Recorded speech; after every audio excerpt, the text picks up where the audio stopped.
మొన్న రాత్రి, నిన్న పొద్దున్న ఒక 2 విషయాలు మొన్న రాత్రి ఏమో చాలా బాధగా అనిపించిందండి. నిన్న పొద్దున్నేమో ఆహా అనిపించిందండి. ఒకే రకమైన సమస్య పరిష్కారం చెప్తానండి. మీరు కూడా కామెంట్‌లో చెప్పండి. ఇలాంటి విషయాలు అంటే రీచ్ ఉంటుందా? ఉండదా? నచ్చుతుందా? నచ్చదా? పక్కన పెడితే డిస్కస్ చేసుకోవాలనిపిస్తూ ఉంటుంది. మొన్న రాత్రి జరిగింది ఏంటంటే బాగా తాగేసున్నాడు ఓ కుర్రాడు. ఆడికి అసలు సోయి తెలియట్లేదు, ఒళ్ళు వాయి తెలియట్లేదు. గుద్దేశాడు. ఓ ఫ్యామిలీని గుద్దేశాడు. ఆవిడ పడిపోయింది. ఆవిడకి దెబ్బలు తగిలినాయి. అతనికైతే కాలు ఇరిగిపోయిందండి. ఎవరికి? ఏ సంబంధం లేని ఫ్యామిలీ మ్యాన్‌కి.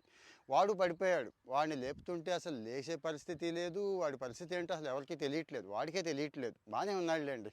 తర్వాత తెలిస్తే ఇతని కాలు ఇరిగిపోయి పాపం ఇతను సర్జరీకి వెళ్ళాడు. వాడేమో ఇంటికి పోయాడు. జరిగింది. ఇక నిన్న పొద్దున్న పేపర్ న్యూస్ మీరు కూడా చూడొచ్చు. బాపట్ల జిల్లా చీరాల న్యాయమూర్తి గారు ఇలాంటి వాళ్ళు ఒక 10 మంది కోర్టు కేసుకు తీసుకొచ్చారండి. అది దొరుకుతారు కదా, డ్రంక్ అండ్ డ్రైవ్లో పాపం పోలీసులు నానా తిప్పలు పడి వాళ్ళు చెకింగ్ చేసి పట్టుకున్న తర్వాత వీడు వస్తున్నాడు, ఏదో 500 1000 పెనాల్టీ వేసేస్తే కట్టేసి పోతున్నాడు. మళ్ళీ వాడి పని ఆడిదే, మన పని మనదే అన్నట్టు అయిపోయింది కదా. అదే గుద్దేసి మనల్ని హాస్పిటల్లో పడేస్తూ ఉంటారు. వాళ్ళందరికీ ఇక్కడ న్యాయమూర్తి గారు ఏం చేశారంటే కోర్టు ఆవరణ మొత్తం క్లీన్ చేయండి అని చెప్పారండి. ఇదిగో ఇక్కడ ఇస్తున్నాను చూడండి, వాళ్ళే వీళ్ళు. కోర్టు అంతా క్లీన్ చేయండి అని చెప్పారండి. అంటే సామాజిక సేవని విదేశాల్లో అయితే బాగా ఉంటుందండి ఈ పద్ధతి.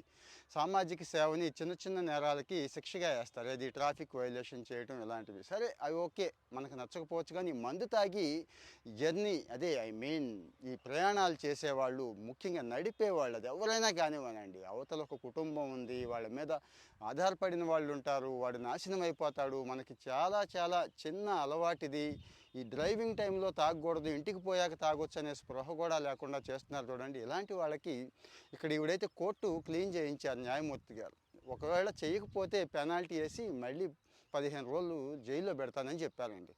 నా ఉద్దేశం అయితే ఇలాంటి వాళ్ళకి ఒక కోర్టే కాదండి, బయట ఆ ట్రాఫిక్ సిగ్నల్స్ దగ్గరే వీళ్ళకి డ్యూటీ వేయాలని, లేకపోతే ఆ కౌన్సిలింగ్ ఇచ్చే సెంటర్లు ఉంటాయి చూడండి, ఇలాంటి వాళ్ళకి అక్కడ, ఇంకా స్కూళ్ళు, సమాజంలో చెట్లు వేయటం దగ్గర నుంచి ఎన్విరాన్మెంటల్ ఇష్యూస్ అన్ని చోట్ల వీళ్ళని వాడుకుంటే, అంటే వీళ్ళని కాస్త మంచి దిశగా, అంటే ఆ మంచి పనులు వీళ్ళతో చేయించడం ద్వారా, మంచి పనులకు మాత్రమే గుర్తుంచుకోండి, మళ్ళీ అది పనిష్మెంట్లా ఉండకూడదు. మళ్ళీ వీళ్ళ కక్ష పెంచుకుంటారు.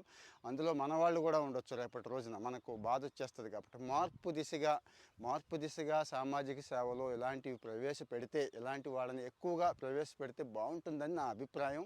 అంటే ఎవరిని ఎఫెక్ట్ చేయాలని కాదు, ఇది జస్ట్ మీతో షేర్ చేస్తున్నాను. మీ అభిప్రాయం ఏంటో తెలుసుకుందామని. ఎందుకంటే ఈ మధ్య బాగా తగులుతున్నారండి ఈ టైపు వాళ్ళు. ఏమీ చేయలేకపోతున్నాం, పోలీసులు కూడా ఏమీ చేయలేకపోతున్నారు. మరి మన చట్టాలు అలా ఉన్నాయి కదా. సో మీ ఒపీనియన్ చెప్పండి, షేర్ చేయండి, ఎవరికి చేయాలో మీకు తెలుసు.